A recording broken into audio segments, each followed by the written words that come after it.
Après presque 6 mois de guerre, enfin, parfois de guerre, et parfois pas tellement, de pourparlers de paix, etc., avec l'Iran, les États-Unis ont maintenant dit « Bon, d'accord, ça n'a pas marché, ça ne nous a pas apporté la victoire. » Alors, que diriez-vous d'entrer maintenant dans une guerre économique totale, un D-Day économique, comme l'a dit le président Trump il y a quelques jours?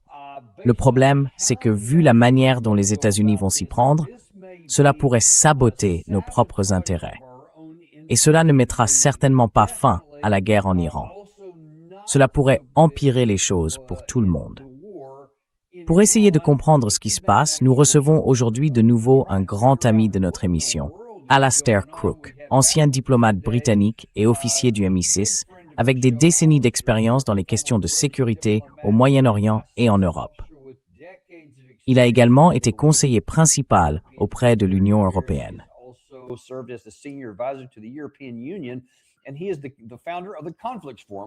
Et il est le fondateur du Conflicts Forum, que nous consultons très souvent. Vous pouvez aussi le retrouver sur Substack. Alastair, bienvenue de nouveau dans notre émission. Merci beaucoup. C'est un plaisir d'être de retour. Écoutez, il se passe énormément de choses. Il y a quelques jours, le président Trump a publié un message sur Truth Social où il parlait de ce qui allait être un D-Day économique. Il a utilisé l'imagerie la plus puissante possible dans l'esprit des Occidentaux, surtout ici, aux États-Unis. Il a fait un long message en disant que ce serait dévastateur, pire que tout ce qui avait été fait jusque-là. Peu après, Scott Bessent a déclaré qu'il s'agirait des sanctions les plus incroyables que nous ayons jamais imposées à un pays, que cela les mettrait sûrement à genoux. Que dites-vous de cette possibilité?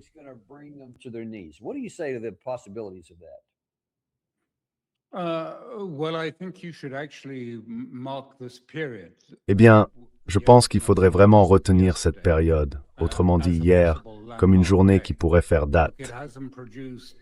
Écoutez, ça n'a pas suscité le jour même les réactions auxquelles certains s'attendaient, mais ce n'est jamais comme ça. Les choses mûrissent et il faut du temps pour que les gens les assimilent. Mais regardez ce qui s'est passé hier. Le Trésor américain a perdu le contrôle de l'extrémité longue des taux d'intérêt. Il s'est mis à faire quelque chose de très étrange, si vous voulez. Le Trésor américain a commencé à émettre des bons du Trésor à court terme, à très court terme, généralement à moins de 30 jours, a obtenu que la Réserve fédérale les monétise, puis a utilisé cet argent pour acheter des titres américains à long terme.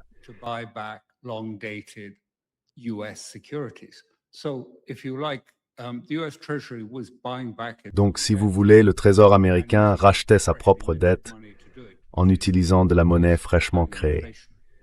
Et c'est bien sûr extrêmement inflationniste. Il a donc perdu le contrôle, si vous voulez, de la partie longue des taux d'intérêt, parce qu'ils ont continué à monter. Ils ont ignoré les changements de la Fed et ont continué à augmenter. En même temps, ils ont pratiquement perdu le contrôle de l'inflation, parce qu'elle continue d'augmenter et continuera d'augmenter. Car ce qu'ils ont fait, bien sûr, c'est d'évaluer le dollar. Je veux dire, c'est un processus de dévaluation du dollar qui est en cours pour, si vous voulez, sauver le marché. Mais l'autre chose qui était très évidente, c'est qu'ils ont perdu le contrôle du prix du pétrole.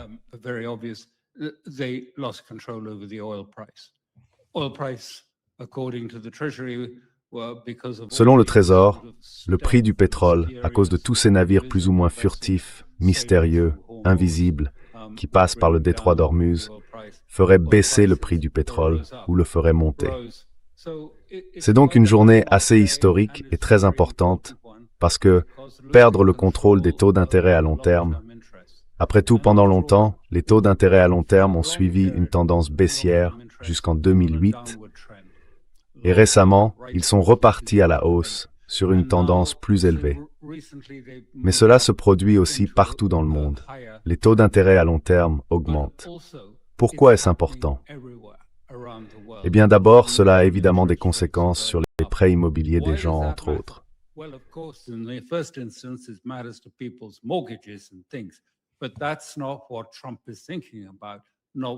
Mais c'est pas à ça que pense Trump, ni Bessent. Lui, il pense au déploiement de l'IA. et il sait que ce déploiement devient bien moins viable, bien moins intéressant quand les taux d'intérêt montent, parce que tout repose sur des taux bas et ils ne pourront pas les maintenir. Donc ce dont nous parlons ici, c'est vraiment d'un tournant majeur. Perdre le contrôle des taux d'intérêt à long terme. Perdre le contrôle, si vous voulez, de l'inflation. Et perdre le contrôle du prix du pétrole qui est lié à l'inflation. Tout cela représente un changement majeur. Et mon point, c'est que la Chine, la Russie et l'Iran le savent, l'ont vu.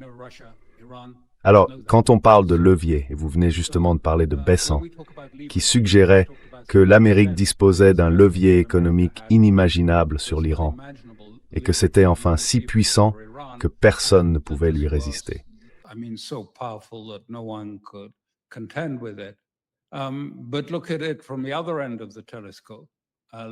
Mais regardez les choses par l'autre bout de la lorgnette. Regardez-les du point de vue de la Chine, de la Russie ou de l'Iran. Et qu'est-ce qu'ils voient? Ils voient un trésor qui perd le contrôle de la politique économique. Un trésor qui ne sait pas quoi faire ensuite, qui essaye de maintenir la bulle de l'intelligence artificielle, de soutenir la bulle boursière. Et où se trouve le levier? En réalité, dans ce contexte, le levier joue contre Besant et le Trésor américain, parce que ce sont eux qui sont en très grande difficulté. Bien sûr, les États-Unis peuvent faire certaines choses. On peut en parler.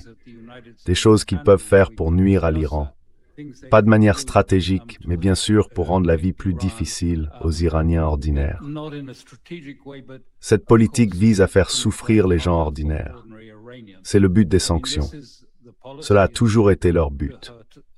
Rendre la vie misérable aux gens ordinaires.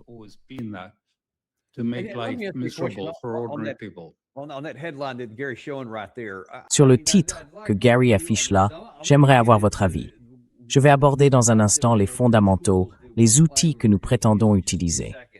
Mais je veux d'abord examiner l'objectif.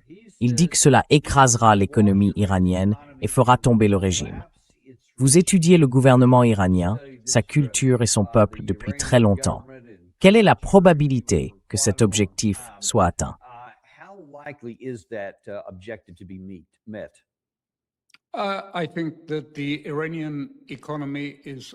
Je pense que l'économie iranienne est bien plus résiliente qu'on ne le lui reconnaît.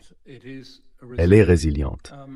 Et je pense aussi que les menaces, enfin ce à quoi elles reviennent réellement, et c'est important de le souligner, c'est que la seule manière pour que ces menaces soient vraiment crédibles aux yeux de l'Iran, c'est de sanctionner la Chine, de sanctionner les raffineries Teapot, qui sont les principaux acheteurs de pétrole iranien, puis de sanctionner également les banques chinoises qui financent ces raffineries, afin qu'elles puissent financer l'achat de pétrole iranien. Et ce pétrole iranien est généralement vendu en renminbi et versé sur des comptes spéciaux fermés en Chine. Ces comptes fermés en Chine n'entrent alors d'aucune manière dans le système du dollar. Ils restent isolés de sorte que cet argent puisse être utilisé à d'autres fins.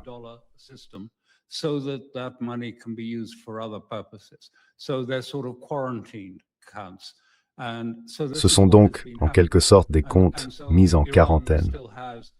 Voilà ce qui se passe. L'Iran a toujours accès au CIPS, le système chinois de compensation. Et les Chinois l'ont dit. Le ministère des Affaires étrangères a publié un communiqué affirmant qu'ils ne participeront pas aux sanctions contre l'Iran. Ils ne participeront pas à la guerre des États-Unis contre l'Iran. Ils refusent cela. Et la dernière fois que le Trésor américain a essayé, il y a quelque temps, de sanctionner certains raffineurs indépendants chinois, les Chinois ont activé une loi qui interdit aux personnes et aux entités chinoises de collaborer avec les sanctions américaines, en Chine comme à l'étranger. Je ne sais pas s'ils l'ont déjà fait cette fois-ci, parce que je ne pense pas que des noms précis aient été publiés. Les banques n'ont pas été identifiées et les raffineurs indépendants non plus.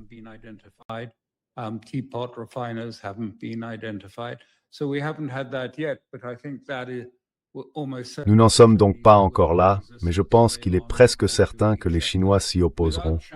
Ils ne vont pas l'accepter. Sans participation chinoise, tout cela paraît assez creux. Avec la participation chinoise, c'est un projet très sérieux. Sans elle, ce sera peut-être plutôt, si vous voulez, l'un de ces projets qu'on commence à oublier dès le lendemain matin, parce qu'il n'est pas très sérieux. Venons-en maintenant à la situation iranienne. La situation iranienne est différente. En 2015, lorsque, si vous voulez, le JCPOA est entré en vigueur, il était, vous vous en souvenez peut-être, soutenu au Conseil de sécurité par une résolution du Conseil de sécurité. Cela signifie qu'à l'époque, le gouvernement américain avait persuadé la Chine et la Russie de s'y associer et de sanctionner l'Iran, et de sanctionner l'Iran de nombreuses façons.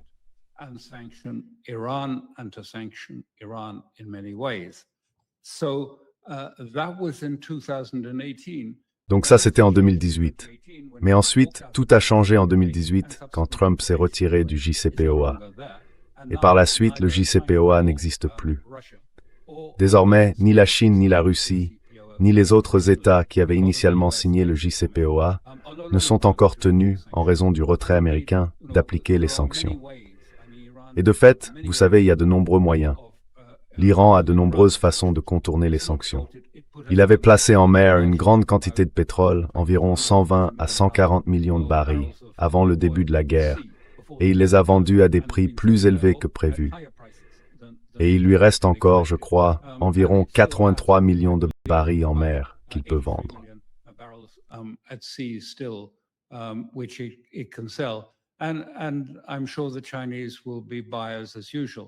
Et je suis sûr que les Chinois seront acheteurs, comme d'habitude. Les Iraniens devront peut-être consentir une remise un peu plus importante pour tenir compte de l'hostilité actuelle des États-Unis, parce que les Chinois sont des hommes d'affaires coriaces. Mais à part ça, je veux dire, ça se vendra. J'en suis sûr, ça se vendra.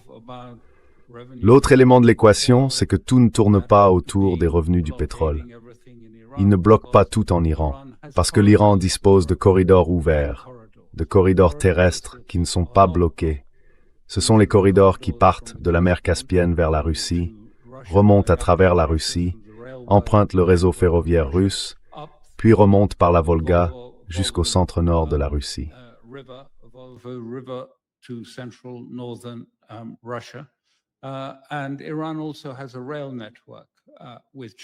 Et l'Iran dispose aussi d'un réseau ferroviaire avec la Chine.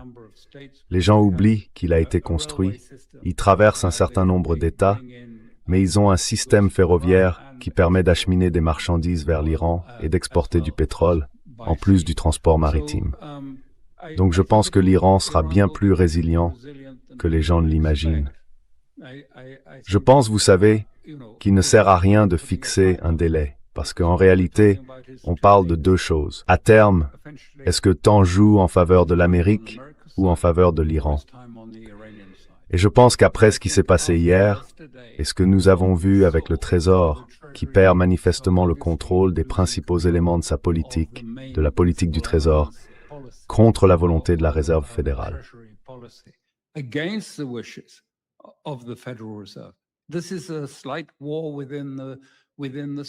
C'est une sorte de petite guerre au sein du système. C'est le Trésor américain qui a tenté, de manière assez inhabituelle, d'acheter des obligations à long terme sans passer par la Réserve fédérale. Or, la politique monétaire relève de la Réserve fédérale. C'est son mandat. Le Trésor n'est pas censé mener une politique monétaire, et la Réserve fédérale est davantage intéressée à maintenir les taux à un niveau élevé. Pas trop élevé, mais elle s'inquiète de l'inflation. Elle n'est certainement pas favorable à ce que Besant essaie de faire vraiment baisser les taux. Il y a donc une tension interne. Je pense donc que, si vous voulez, les États-Unis misent tout sur une résolution rapide en Iran.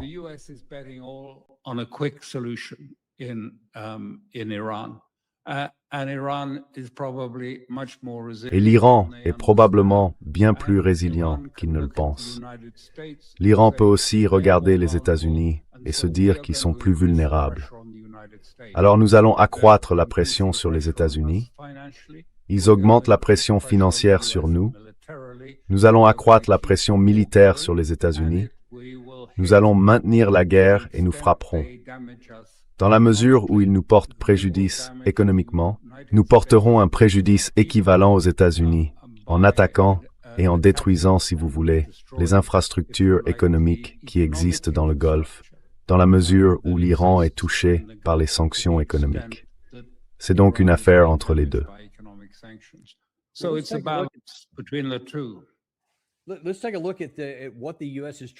Voyons ce que les États-Unis essayent de faire, parce que je suis tout à fait d'accord avec vous. Toutes les preuves montrent que, même si le président Trump a déclaré il y a seulement quelques jours « Je ne suis pas pressé », je ne m'inquiète même pas des élections de mi-mandat. J'ai tout mon temps. Ces actions montrent clairement que ce n'est pas du tout vrai. Il est parfaitement conscient du temps qui passe. Il essaye de faire avancer les choses rapidement. Et cela renvoie à un problème qui existe depuis le début de cette guerre. Trump ne veut rien faire qui demande du temps ou de la patience. Il veut une réponse tout de suite.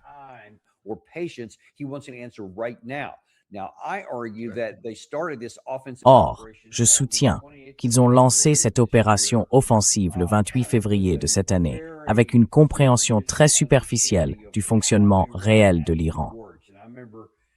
Et je me souviens qu'au début de cette guerre, vous êtes intervenus et vous avez donné une véritable leçon magistrale pour expliquer pourquoi, sur les plans culturels, religieux et historiques, ce que nous tentions ne pouvait pas fonctionner. Je pense que nous sommes en train de nous préparer un désastre similaire sur le front économique.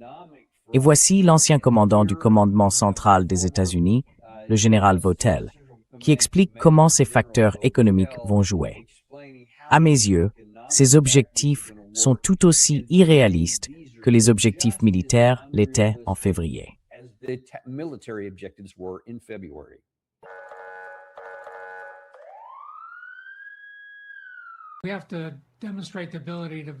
Nous devons démontrer notre capacité à nous en prendre, en pratique, à chaque dollar qui soutient le régime. Cela veut dire que nous devons être prêts à cibler les banques, les entreprises et les gouvernements qui lui apportent ce soutien. Nous devons nous attaquer à la contrebande de pétrole, aux échanges de devises, aux transferts d'espèces, aux registres d'immatriculation des navires, à toutes les autres activités de zone grise, qui permettent à ce gouvernement iranien de rester en sécurité et de se maintenir au pouvoir. Et je pense que cela exige non seulement le soutien militaire dont nous avons parlé, mais aussi une collaboration réelle et solide au sein de l'administration américaine. Cela exige une bonne communication et une bonne planification avec nos partenaires, non seulement dans la région, mais aussi à l'international. Nous allons devoir faire preuve d'une certaine patience. Cela prendra du temps. Il faut faire preuve de patience sur le plan politique. Et je pense que cela commence par le fait de continuer à exprimer très clairement ce que nous cherchons à faire et de rester très rigoureux à cet égard.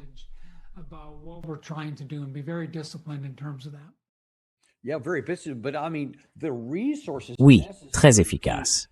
Mais, je veux dire, les ressources nécessaires pour... Revenons à ce dont vous parliez il y a une seconde. Si l'on considère simplement la taille de l'Iran et tous ces... Je crois qu'il y a 3600 kilomètres de frontières terrestres, sans même parler de la mer Caspienne, ni des bases qu'ils ont dans le golfe d'Oman. Je veux dire, c'est presque inconcevable d'imaginer les ressources qu'il faudrait, ne serait-ce que pour avoir une chance d'entamer tout ça. Et pourtant, ils fondent toute notre réussite sur le fait d'y parvenir. Qu'en dites-vous?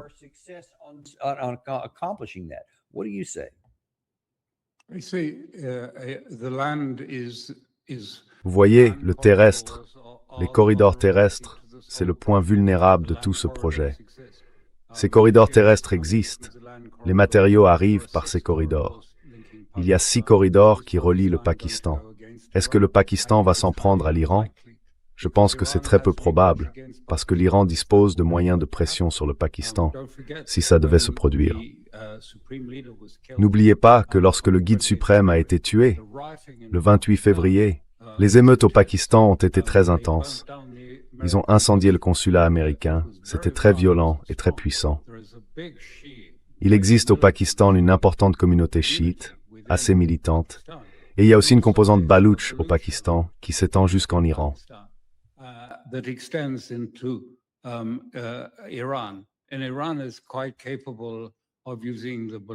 Et l'Iran est tout à fait capable d'utiliser l'élément baloutch contre le Pakistan. Donc je ne pense pas que le Pakistan acceptera probablement de se joindre aux sanctions ou de tenter de bloquer les corridors terrestres. Alors quand il dit qu'il faut faire preuve de patience, écoutez, les banques de l'ombre et tout ça, depuis 2018, les Américains, le Trésor américain, ont tout un service consacré à imposer des sanctions aux Iraniens, aux banques iraniennes et aux banques de l'ombre. Ils font ça depuis des années.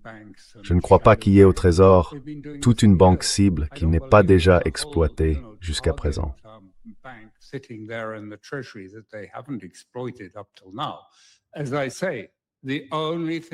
Comme je le dis, la seule chose qui pourrait faire fonctionner ça, ils ne peuvent pas s'en prendre à la Chine, parce que la Chine peut réagir très fortement sur les terres rares contre les éléments technologiques.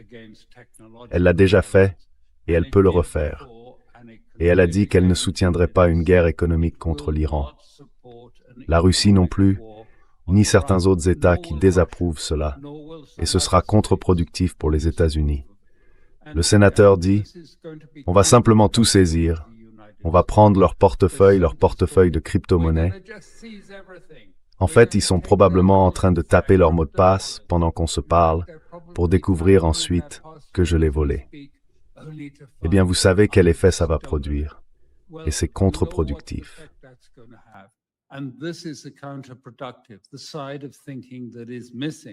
Ce qui manque dans la réflexion en réalité, c'est que vous savez, partout dans le monde, les gens regardent les États-Unis et voient ce genre de menaces contre l'Iran, contre son économie et contre tout actif où qu'il soit, dans n'importe quel pays, de toute personne qui traite avec l'Iran. Alors quelle est la réponse?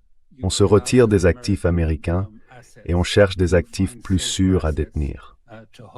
Il faudra peut-être conserver quelques dollars américains pour des raisons commerciales, mais on les gardera au minimum.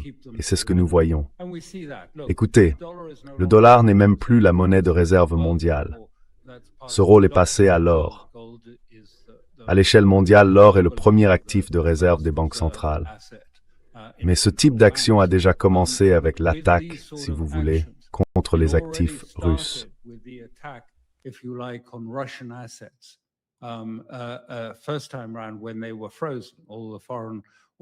La première fois, quand ils ont été gelés, tous les avoirs étrangers de la Russie ont été illégalement volés et gelés par les États-Unis.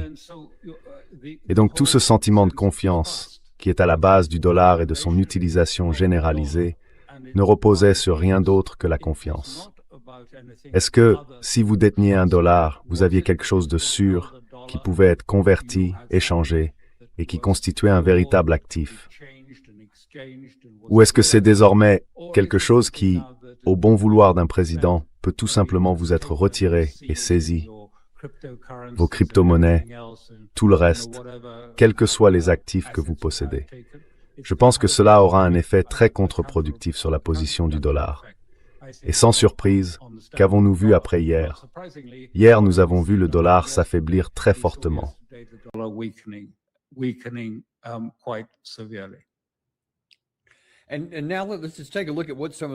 Et maintenant, regardons simplement certaines des conséquences de tout cela. Vous avez parlé des conséquences économiques. Il y en a d'autres, je dirais, liées à l'économie, notamment sur les flux énergétiques. Je vais vous montrer ceci. Hier, sur Fox News, le colonel Jernigan affirmait que, vous savez, nous contrôlons en gros le détroit d'Ormuz. En réalité, une quantité énorme de pétrole y transite, ce qui fait écho à ce qu'a dit le président Trump. Voici comme s'est déroulé cette conversation.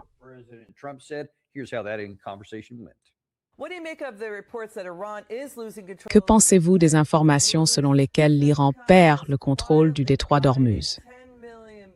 Le CENTCOM a discrètement fait transiter 10 millions de barils de pétrole par jour dans le cadre d'une opération furtive, en mettant en place un corridor maritime longeant les côtes d'Oman. Vous savez, plus de 80% des liquides qui ont transité par le détroit d'Ormuz au cours des 2 dernières semaines ont emprunté cette route omanaise. Cela représente environ les 2/3 des niveaux d'avant-guerre. Les États-Unis ont aveuglé les radars iraniens, les ont mis hors service et ont abattu des drones et des missiles de croisière iraniens. Nous montrons ici le suivi. Les navires longent la côte omanaise, là, et contournent l'Iran, ici. Qu'en pensez-vous?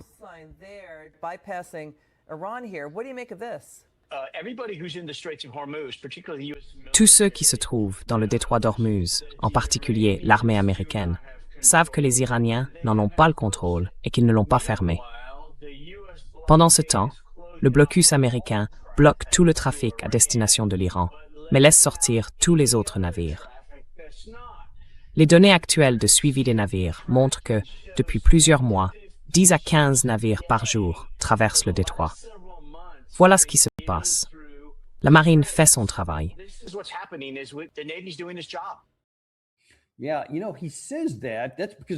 Oui, vous savez, il dit ça, parce que c'est ce que dit l'administration. Mais quand on regarde les chiffres réels, ceux-ci viennent de Kepler. Et soit dit en passant, ils sont pas ignorants. Ils comprennent que beaucoup de ces navires coupent leurs transpondeurs. Ils ont des moyens de les suivre. Ils disent que, au lieu de 10 millions de barils par jour, ce sont 10,73 millions de barils entre le 14 et le 20 août, soit une moyenne d'environ 1,5 million de barils par jour. Seuls 14 pétroliers sortants ont été observés durant la semaine, et non par jour.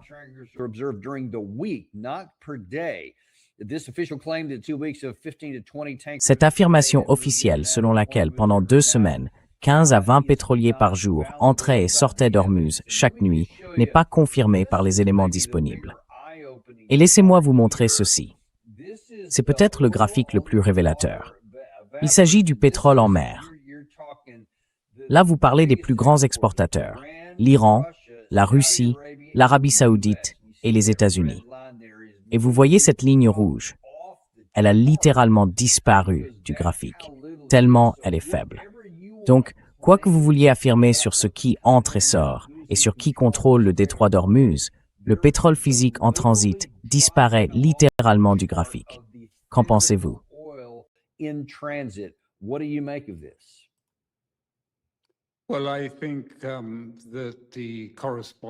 Eh bien, je pense que le correspondant que vous citez raconte absolument n'importe quoi. Le détroit d'Ormuz. Je ne l'ai pas traversé, mais je suis allé d'Ormuz à l'île de Karg, entre autres. Mais le détroit fait 20 km de large. Ça fait combien en miles? J'en suis pas tout à fait sûr, mais pas grand-chose. Et vous savez, pas besoin de radars sophistiqués. On peut quasiment voir à l'œil nu les navires quand ils essayent de traverser et de sortir. Il fait 20 km de large, sans même parler du fait qu'ils ont des drones et d'autres moyens de surveillance. Mais il y a un deuxième point. Il dit donc, nous abattons tous les missiles qui attaquent. Ce détroit est à portée d'artillerie. Il contrôle par l'artillerie un angle de 270 degrés autour d'Ormuz. Ils peuvent tirer sur n'importe quel navire de leur choix. Ils ont aussi des drones submersibles.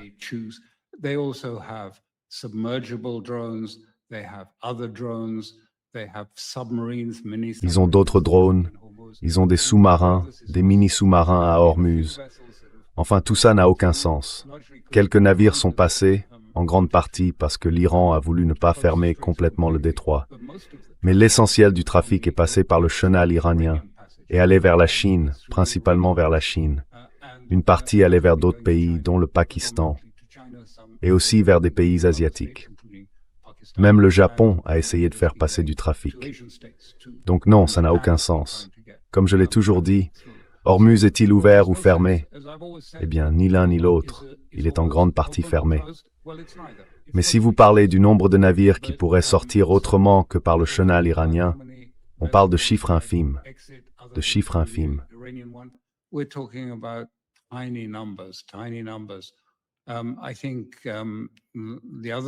Je crois que l'autre jour, sur la dernière semaine environ, quelque chose comme 4 ou 5 sont passés.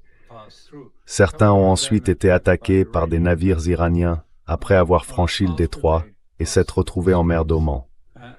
Donc, enfin, vous savez, ça n'a pas besoin de se produire directement dans le détroit pour faire passer le message. Et c'est pareil en mer Rouge. N'oubliez pas, il n'y a pas que le détroit d'Ormuz, il y a aussi la mer Rouge. Et en mer Rouge, enfin aujourd'hui, si vous demandez à Lloyd's, ils vous le diront, Lloyd's de Londres, les agences d'assurance et d'assurance maritime vous le diront. Ils exigent désormais des surprimes de guerre pour l'assurance. Ces surprimes de guerre sont vraiment très élevées. Pour un grand pétrolier, obtenir ce type de couverture coûte, vous savez, des millions.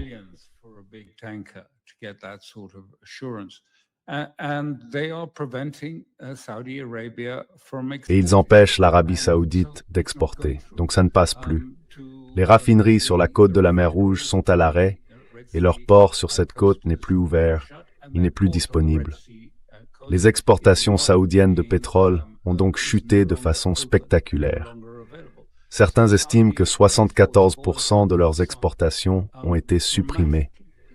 C'est vraiment grave parce que l'Arabie saoudite dépend de ce type de revenus. Elle a toujours eu un État très coûteux qui avait besoin d'un pétrole à $100 le baril, rien que pour équilibrer les comptes autrefois.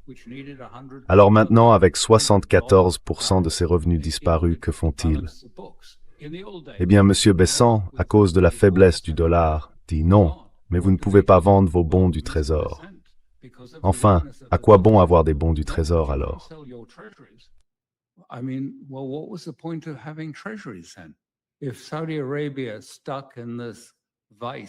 Si l'Arabie saoudite est coincée dans cet étau, entre l'impossibilité de vendre ses bons du Trésor et celle de vendre son pétrole, qu'est-ce qu'elle fait? C'est le genre de situation qui est en train de se produire. Et je ne pense pas que les Saoudiens plaideront pour une nouvelle guerre contre l'Iran, parce qu'ils savent que les Yéménites viennent encore d'attaquer leur raffinerie de Jizan. Yanbu, le port, ne fonctionne pas. Voilà donc la réalité de la situation. Les vrais barils ne sont pas disponibles. Vous voulez des barils de pétrole physiques? Il faut payer bien davantage que les prix affichés pour le Brent ou le WTI afin d'obtenir un baril physique que vous pouvez acheminer vers une raffinerie et en tirer du diesel ou du kérosène.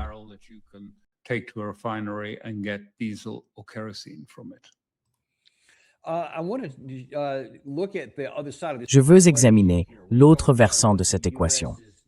On a parlé de ce que les États-Unis font et prévoient de faire à l'Iran, de ce qu'ils veulent accomplir. Mais regardons l'autre côté. Je veux dire, ce genre de sanctions économiques, ce sont tout simplement des actes de guerre catégoriques. Historiquement, c'est noir ou blanc. Il n'y a aucun doute là-dessus. Donc si un pays se voit imposer cela, on peut s'attendre à une forme de représailles ou de réponse. Daniel Davis, qui est, je pense, l'un des meilleurs analystes aujourd'hui sur tout ce qui concerne le Moyen-Orient, a posé la question ce matin sur son compte X. Il a dit « À quoi pourrait ressembler cette escalade ?»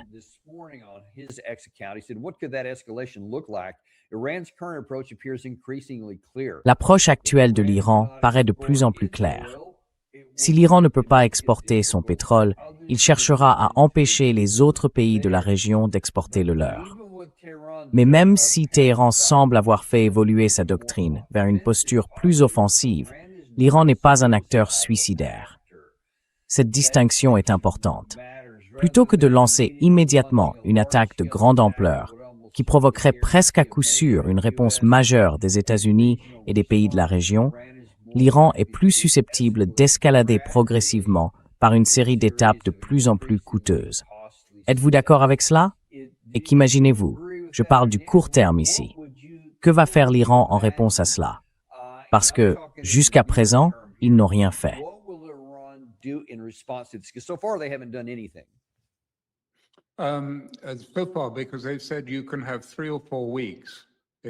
Parce qu'ils ont dit, vous avez 3 ou 4 semaines. Ils l'ont dit au gouvernement américain. Si vous n'acceptez pas les principes iraniens, si vous voulez de désescalade qui ont été énoncés dans le protocole d'accord, et si vous ne les acceptez pas dans les 3 ou 4 prochaines semaines, nous commencerons à faire monter la pression. Et je pense que vous avez raison de dire qu'ils ne cherchent pas à provoquer une grande guerre ouverte. Enfin, par guerre ouverte, j'entends une guerre militaire. Mais ce qu'ils vont faire, c'est très clairement mettre Trump sous pression. Cela voudra donc dire un resserrement au niveau d'Ormuz, un resserrement en mer Rouge, et dans la mesure où des dommages seront infligés à l'Iran, Ils réagiront en infligeant un certain niveau de dégâts aux capacités, si vous voulez, aux infrastructures à long terme du Golfe.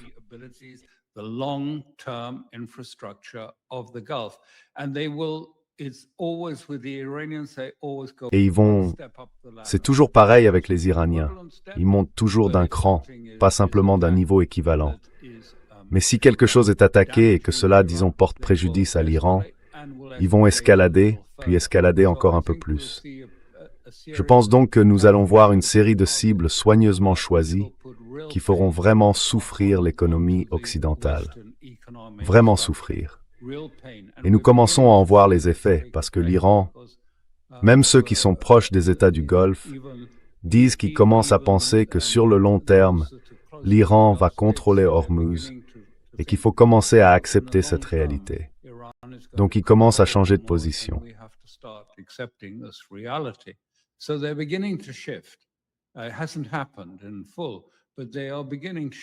Cela ne s'est pas encore produit pleinement, mais ils commencent à changer de position parce qu'ils voient clairement ce qui les attend et qu'ils veulent préserver une partie de leurs infrastructures. Mais certaines de ces infrastructures seront visées par l'Iran. Et si l'Amérique va trop loin, cela se rapprochera de plus en plus d'un processus de destruction mutuelle assurée. Vous détruisez notre économie, nous détruisons vos infrastructures énergétiques vitales dans les États du Golfe. Voilà l'équation qu'ils suivront. Trump a donc quelques semaines pour accepter cette réalité.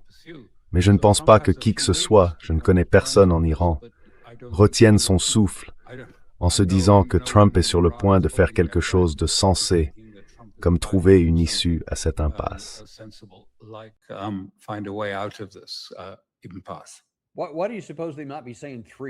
Pourquoi pensez-vous qu'il pourrait parler de 3 semaines? Parce que je crois que vous avez raison. Je ne pense pas que qui que ce soit sur la planète imagine que Trump va changer d'avis ou quoi que ce soit de ce genre. Il vient tout juste d'imposer toutes ces sanctions économiques. Donc de son point de vue, voyons simplement si ça marche. Il n'envisagerait même pas de reculer sur quoi que ce soit maintenant. Vous pensez que c'est peut-être parce que l'Iran, pour ce qu'il prévoit de faire, a besoin de 3 semaines de préparation supplémentaire.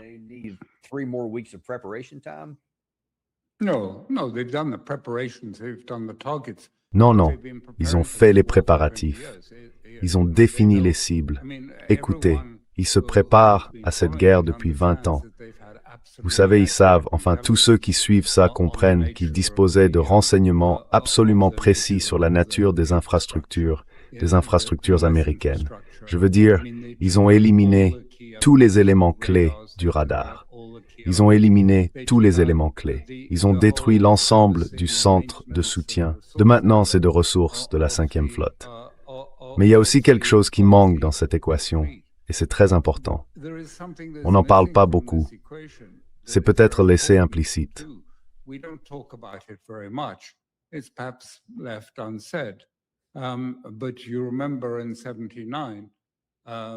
Mais vous vous souvenez qu'en 79, ce qui s'est passé dans la dernière phase, c'était la question des otages. Des otages ont été pris, et c'est à cause de cette affaire que Carter a ensuite perdu la présidence. Eh bien, aujourd'hui, il n'y a pas d'otages provenant d'une ambassade, mais toute la 5e flotte est bloquée à Hormuz et ne peut pas en sortir. Donc vous savez, les États-Unis doivent y réfléchir. Comment faire sortir leur 5e flotte d'Hormuz? Parce qu'à l'heure actuelle, elle ne peut pas quitter Hormuz. Il n'y a pas de sortie de l'autre côté, et ils n'ont que le détroit à traverser. Les gens peuvent partir, oui. Je veux dire, ils peuvent prendre l'avion depuis les aéroports des Émirats arabes unis, mais les navires sont des otages. Et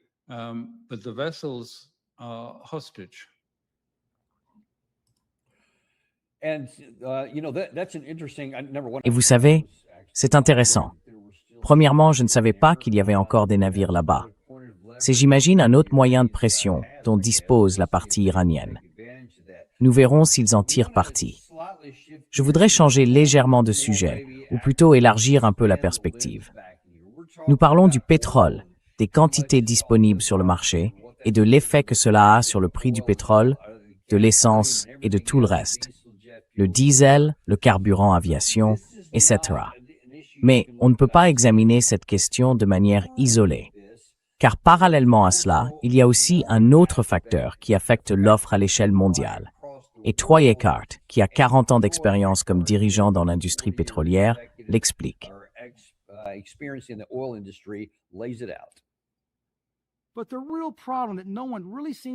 Mais le véritable problème, celui dont personne ne semble vraiment vouloir s'attribuer le mérite en matière de perturbation de l'approvisionnement, c'est ce que l'Ukraine fait à la Russie. Regardez toutes les attaques ukrainiennes contre des navires russes, des raffineries, des installations de stockage, des pipelines et leurs infrastructures liées à la production et au raffinage du pétrole et du gaz. Pour la première fois à ma connaissance, la Russie a effectivement acheté à l'Inde une cargaison entière d'essence par tanker que l'Inde avait raffinée pour elle.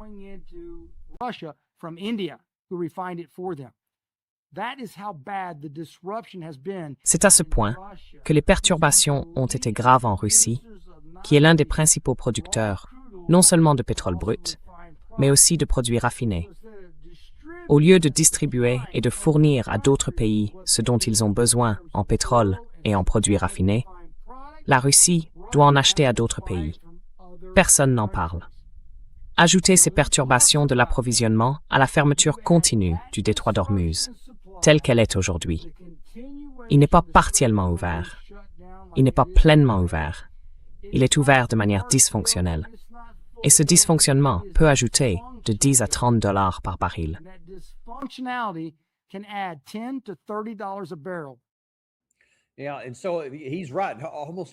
Oui, et donc il a raison.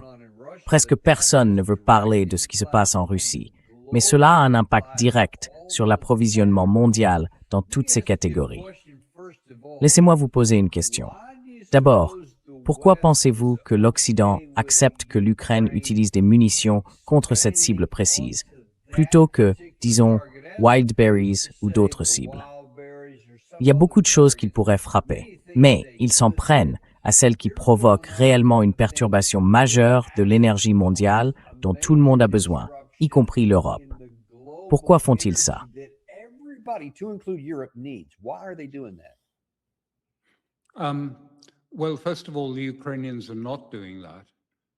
Eh bien, tout d'abord, les Ukrainiens ne font pas ça. Je veux dire, je pense qu'il y a un malentendu ici. Oui, ils ont attaqué certaines raffineries en Russie. Ils ont attaqué une installation militaire loin à l'intérieur de la Russie. C'est la base qui lance, si vous voulez, les fusées mettant des satellites en orbite. Et la question est la suivante. Ces attaques contre les raffineries ont-elles vraiment eu un effet sur la situation? Eh bien, il y a eu une certaine pénurie, assez temporaire, de produits raffinés comme l'essence et le diesel, mais pas de manière importante. Parce que vous savez, à cette période, la plupart des Russes vont sur les plages de la mer Noire, à Sochi ou dans d'autres endroits sur la mer Noire. Mais d'après tous les témoignages que j'entends, il n'y a pas eu de pénurie d'essence. Il n'y a pas de station-service fermée et il n'y a pas de problème.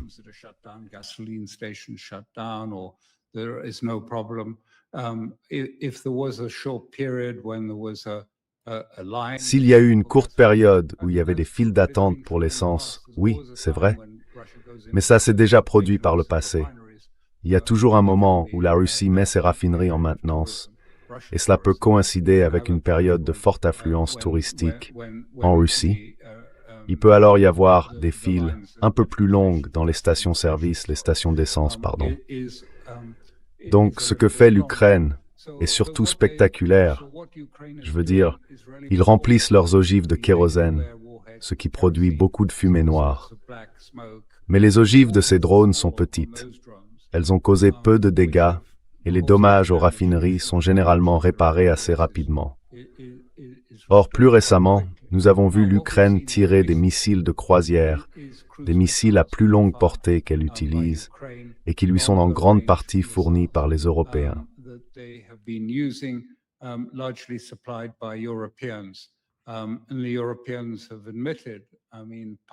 Et les Européens ont admis, je veux dire, publiquement.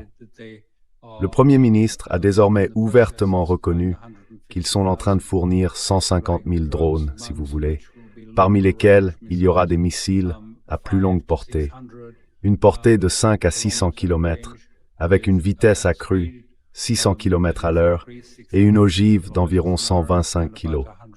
Autrement dit, vous savez, pas le genre d'ogive de 10 ou 20 kg qu'on voyait auparavant. Et les autorités britanniques disent qu'elles prévoient un modèle à portée encore plus grande, destiné à frapper plus profondément en Russie, avec une portée d'un peu moins de 1000 km, 960 et quelques.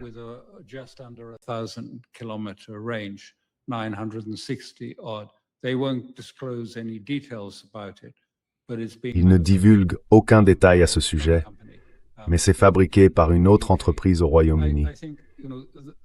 Je pense que c'est une stratégie tellement dangereuse que les Européens pensent qu'en tirant ces missiles sur...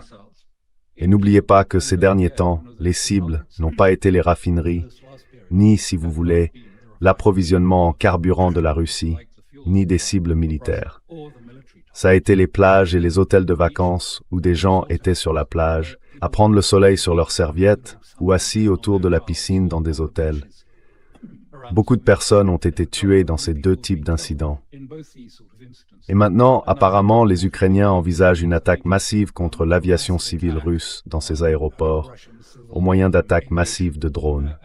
Et bien sûr, la Russie riposte. Et elle aussi utilise ces missiles.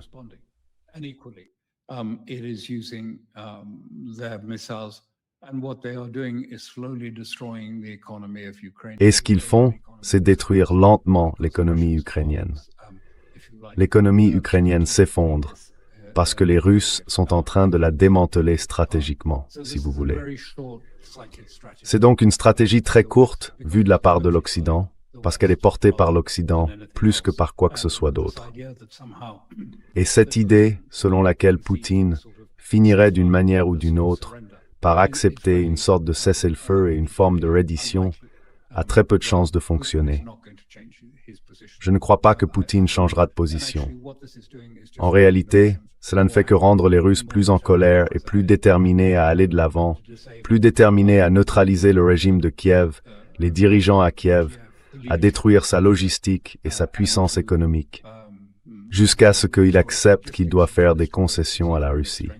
Je pense que c'est vers cela que nous nous dirigeons.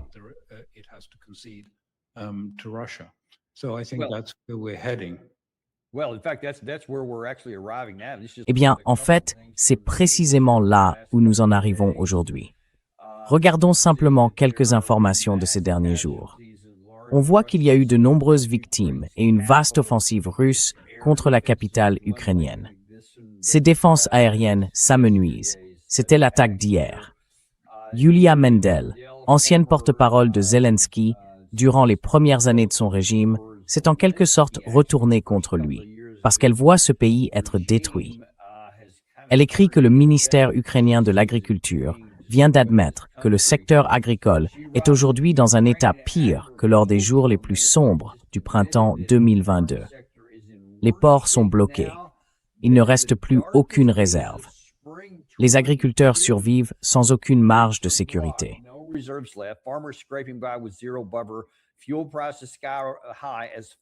Les prix du carburant sont au plus haut à l'approche de la saison des semis d'automne.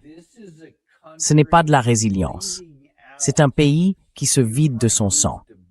L'Ukraine doit demander la paix, non pas parce que ce serait une capitulation, mais parce qu'il s'agit de survivre. Nous avions les États-Unis et l'Union européenne de notre côté. Nous avons rejeté toutes les portes de sortie, fait monter la guerre d'un cran, et pourtant, il n'y a toujours pas de solution militaire. Plus cela dure, plus le pays s'effondre sous le poids de l'entêtement de Zelensky. Et je dois vous le demander, je veux dire, c'est tout simplement évident. C'est vrai. Et c'est ce qui se passe sur le terrain. On peut le constater. Alors pourquoi, face à cette réalité, avons-nous Andy Barnes, le nouveau Premier ministre britannique, qui n'envisage même pas de reculer ou de faire quoi que ce soit de différent, mais apporte simplement un soutien total, à 100%, à l'Ukraine? Qu'en pensez-vous?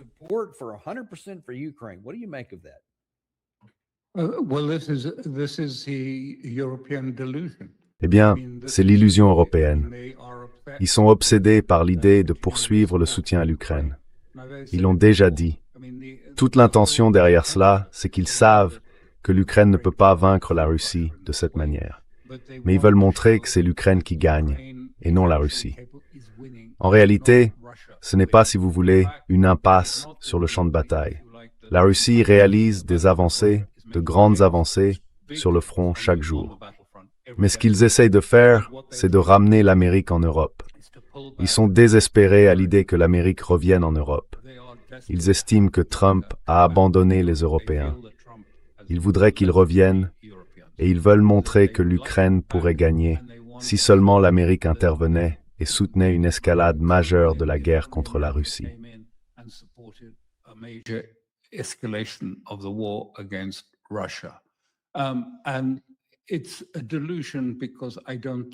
Et c'est une illusion, parce que je ne pense pas qu'il y ait la moindre chance que l'Amérique se laisse avoir par ça, ou fasse ça. Ils veulent que ce soit le moment où ils disent « Oh, Pearl Harbor, l'Amérique doit faire quelque chose ». Ça va pas se passer comme ça. Et le gouvernement ukrainien est lentement démantelé par la Russie. Pas par des événements causant des pertes massives d'ailleurs, comme le prétendait cet article. Je crois qu'il y a eu 14 morts, moins que dans certaines des autres victimes civiles que l'Ukraine a causées sur des plages et dans des hôtels en Russie. Je ne veux pas entrer dans une comparaison de victime contre victime. Vous savez, ce n'est pas agréable d'essayer de comparer ce genre de choses. C'est toujours, vous savez, une catastrophe. Mais je dis simplement que la Russie démantèle désormais sérieusement la capacité de l'Ukraine à continuer et qu'elle le fait de plus en plus rapidement.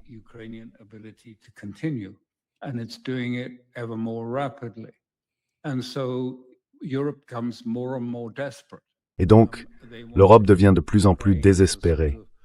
Elle veut conserver l'Ukraine comme une sorte de zone tampon par procuration entre l'Europe et la Russie, qu'elle pourrait réactiver dans quelques années pour attaquer la Russie. Et la Russie ne va pas laisser cela se produire. Dans cette affaire, c'est la Russie qui a les cartes en main.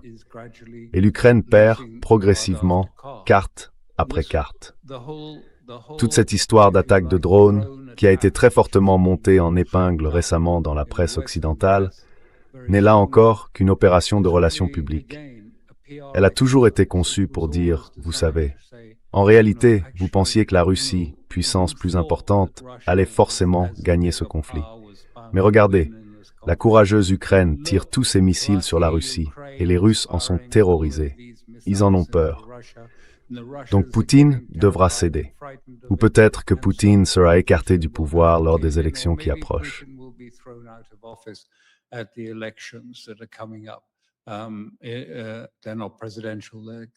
Ce ne sont pas des élections présidentielles, ce sont des élections gouvernementales en Russie.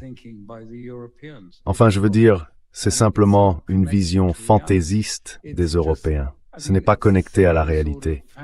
C'est, je veux dire, le même genre de fantasme. Et vous avez fait un bon parallèle tout à l'heure parce que vous dites, n'est-ce pas la même chose sur les marchés financiers et sur le marché militaire? Et je dirais exactement. Alors, quand on entend Besant et des porte-paroles à Washington dire « Oh, l'Iran s'effondre, il est à l'agonie », et nous, vous savez, 40 pétroliers passent chaque jour par Hormuz. C'est ouvert. Nous contrôlons Hormuz. Nous le contrôlons absolument.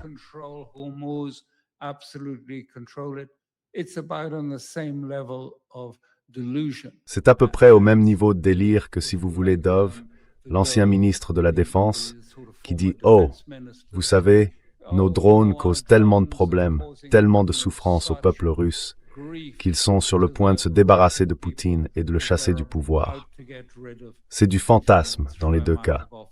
Nous sommes tellement coupés de la réalité.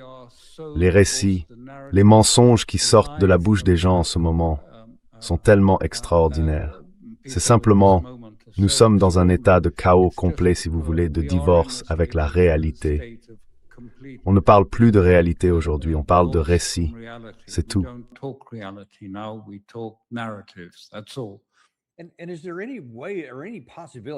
Et y a-t-il un moyen, une possibilité? Je veux dire, je viens de montrer le nouveau Premier ministre, Andy Burnham, qui avait l'occasion, en tant que nouveau visage, d'arriver avec une nouvelle politique. Mais au lieu de ça, il a littéralement redoublé d'engagement sur tout le reste, et vous savez, de manière catégorique, à 100%. Nous allons soutenir, etc. Mais à un moment donné, est-ce que les contraintes physiques et les coûts pour l'Europe ne doivent pas commencer à entrer en ligne de compte? On a déjà vu la question de l'énergie. Dès le début, avec toutes les sanctions que nous avons imposées, les sanctions économiques ont provoqué une grave dégradation économique en Europe, avec les coûts élevés de l'énergie, ainsi que la perte de marché, etc.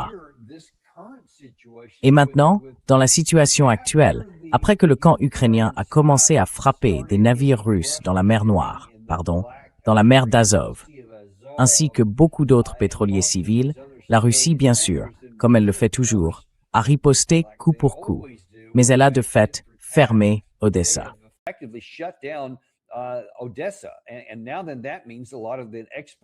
Et maintenant, cela veut dire qu'une grande partie des exportations de céréales s'est effondrée. C'était hier, dans Zero Hedge. Il disait que la dynamique haussière des prix agricoles, suivie par les prix au comptant de Bloomberg, devrait faire retentir les signaux d'alarme sur l'inflation. Vous en avez parlé plus tôt. Qui aurait pensé que cela viendrait aussi du secteur agricole? Cette envolée intervient seulement une semaine après que des analystes de JP Morgan ont averti que la prochaine crise alimentaire mondiale pourrait se matérialiser dès l'année prochaine. Plusieurs chocs convergent simultanément dans l'ensemble du système alimentaire mondial, notamment les perturbations persistantes dans le détroit d'Ormuz, le risque croissant d'El Niño et des conditions météorologiques défavorables dans la ceinture agricole des États-Unis.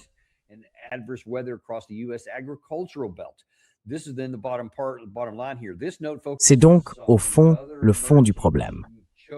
Cette note se concentre sur un autre goulot d'étranglement émergent, le grenier à blé de l'Europe, où l'intensification des attaques dans la guerre entre la Russie et l'Ukraine a entraîné la fermeture de terminaux essentiels d'exportation de céréales en mer Noire. Cela a donc des conséquences directes sur le plan économique comme alimentaire, fondamentalement, pour l'Europe elle-même. Et vous voyez, ce sont des sujets de premier plan, vous savez, relayés par Bloomberg aux États-Unis et ainsi de suite. Ce n'est pas un sujet marginal, et ce n'est certainement pas une affirmation venant du camp russe. Mais Alistair, à un moment donné, les dirigeants européens ne doivent-ils pas dire « Nous devons faire passer les intérêts de notre population avant tout. Sinon, nous allons saper tout ce pour quoi nous travaillons. »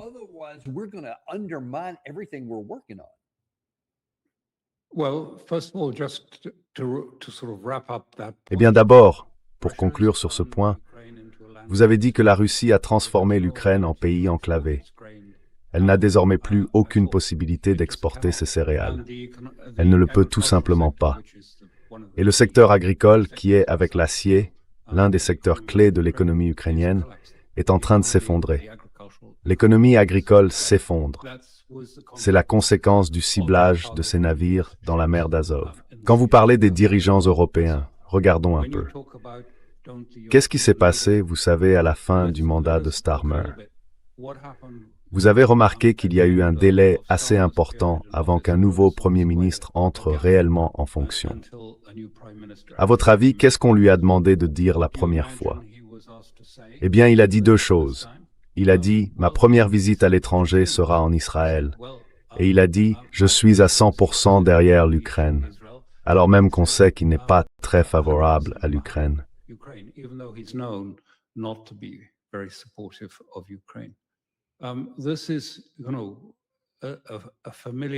C'est une réalité bien connue, dont les Américains ont eux aussi parfaitement conscience. Au-dessus du gouvernement visible, du gouvernement en place, élu et installé au pouvoir, y en a-t-il un autre, qui aurait d'autres intérêts et d'autres méthodes dont nous ne sommes pas totalement ignorants? Ce n'est pas nouveau, cela remonte à très longtemps. Donc oui, cela ne devrait pas vous surprendre. Vous savez, l'intérêt à long terme d'une faction importante des intérêts économiques européens a toujours été, depuis très longtemps, de rechercher le démembrement de la Russie. Ce n'est pas nouveau. Et les premiers ministres, entre autres, sont parfois contraints de se plier à ces intérêts et à ces objectifs de long terme, présents depuis plus de 200 ans. Financer des guerres contre la Russie et en tirer profit. Pourquoi cela serait-il tellement différent aujourd'hui?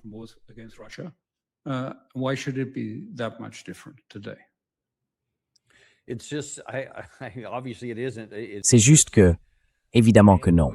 En tant qu'être humain, ça m'angoisse de voir ces dirigeants. Et bien sûr, il y en a aussi tout un tas aux États-Unis qui sont tout aussi dysfonctionnels et déconnectés de la réalité. Ces actions qu'ils entreprennent. D'accord, ils veulent démanteler la Russie. Je trouve ça terrible. Mais on peut vouloir ce qu'on veut. Moi, je peux vouloir une maison à 5 millions de dollars. Mais si mon compte en banque ne peut pas la payer, alors peu importe ce que je veux.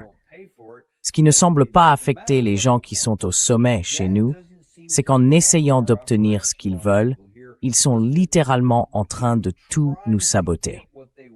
Et à un moment donné, enfin, on ne peut pas maintenir un tel niveau de dysfonctionnement sans que les choses commencent concrètement à s'effondrer ici. Et je veux dire, c'est peut-être une question évidente, mais est-ce qu'ils n'en ont pas peur? Ou bien sont-ils tellement déconnectés qu'ils ne pensent tout simplement pas que ça arrivera vraiment un jour?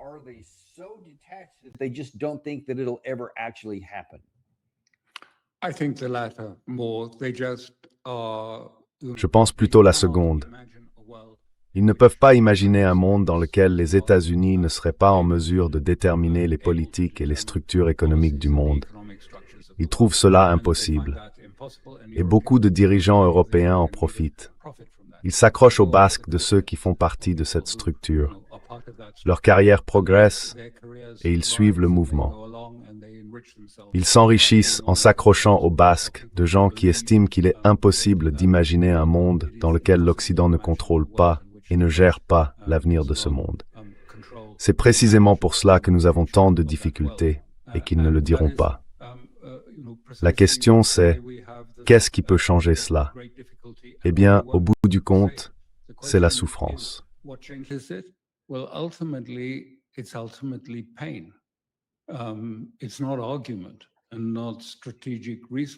Ce n'est ni par l'argumentation, ni par le raisonnement stratégique. Mais au bout du compte, ce sera la douleur. Soit une douleur économique, soit celle de devoir assumer une défaite humiliante. Ce sont les deux types de choses qui changent réellement l'ensemble de la pensée politique, les structures de pensée. Mais sans cela, tout continue en pilote automatique. Les vieilles, très vieilles si vous voulez, oppositions, les vieux intérêts, les anciennes structures de pensée fonctionnent en pilote automatique. Et tous ceux qui se trouvent dans ce que j'appelle, si vous voulez, l'État subordonné, les technocrates, si vous voulez, suivent cela et y croient. Ils appliquent simplement les consignes qu'ils ont toujours reçues et qu'ils continuent de recevoir. Ils poursuivent donc dans la même direction, sans changer de cap, sans beaucoup y réfléchir, ni la remettre en question.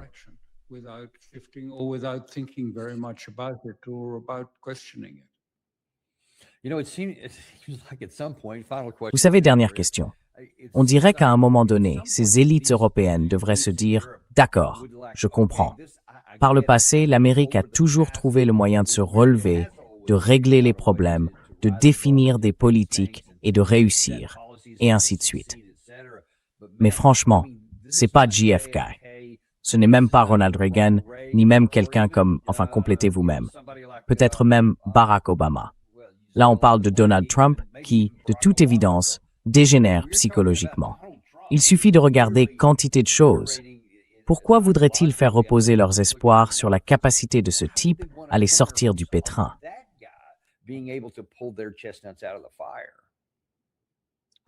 Eh bien, probablement parce qu'ils pensent qu'il est plus facile à manipuler.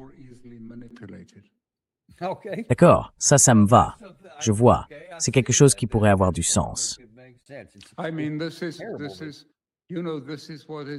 Je veux dire, voilà ce qui se joue avec ces missiles. Une manipulation de Trump.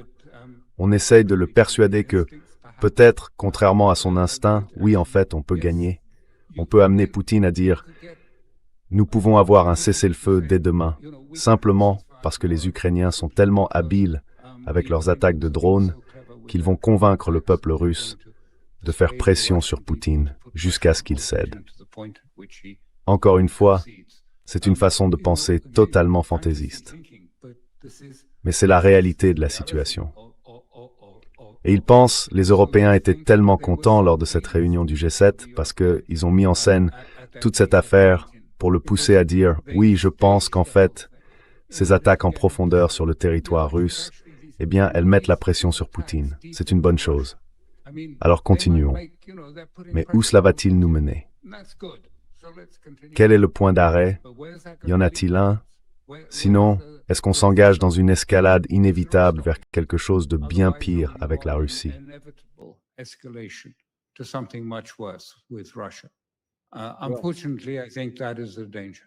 Malheureusement, je pense que c'est un danger. Je n'y avais pas pensé, mais c'est tout à fait plausible. Et d'un certain point de vue tordu, ça se tient, parce que toute cette illusion continue. Ce qui, dans mon esprit, veut dire que votre évaluation précédente sera celle qui se vérifiera. Il va falloir que tout s'effondre de lui-même, parce que nous allons nous écrouler à cause de nos propres politiques insensées. Mais c'est là où nous en sommes. Et parfois, cette douleur est nécessaire pour pouvoir corriger les choses. Il faut simplement espérer qu'elle ne sera pas trop grande. Mais comme toujours, nous vous remercions énormément d'être venus aujourd'hui et de nous avoir apporté autant de clarté sur ces questions. Et vraiment, je recommande aux gens d'aller sur Conflicts Forum à l'adresse conflictforum.substack.com pour lire davantage, Monsieur Crook. Il écrit régulièrement toutes sortes de choses que vous voudrez absolument lire. Merci beaucoup d'être venu aujourd'hui. Tout le plaisir est pour moi. Merci de m'avoir invité dans votre émission. Merci. Et on vous apprécie aussi. On a une autre émission qui arrive dans environ 22 minutes avec Matt Bracken, aujourd'hui à 12h30. Il va examiner certains aspects plus concrets de ce qui se passe dans la guerre en Iran, ainsi que quelques éléments un peu en coulisses, comme lui seul sait le faire. Retrouvez-nous donc à 12h30 dans le Daniel Davis Deep Dive. À tout à l'heure. Vous savez, on n'a pas de sponsor parce qu'on détesterait vous assommer avec des publicités. Moi, je n'aime pas ça. Alors, montrez-nous un peu de soutien en retour. Abonnez-vous, cliquez sur j'aime et envoyez ça à quelqu'un qui compte pour vous.